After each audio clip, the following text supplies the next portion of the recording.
bütün ritmlər 2 hissəli yazılırlar.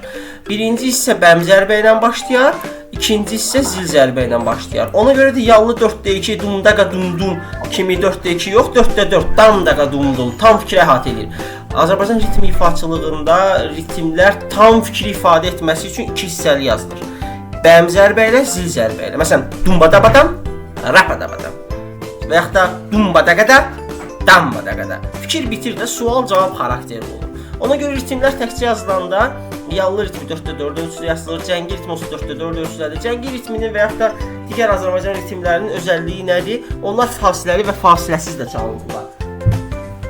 Qısacası keçməyə çalışım. İstəsəz oxuyarsın, maraqlı olsa daha da ətraflı sonra danışmağa vaxt ayıraram sizə.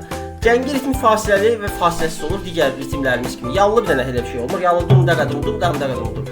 Digər ritmlər hamısı fasiləli və fasiləsiz formada olurlar. Demək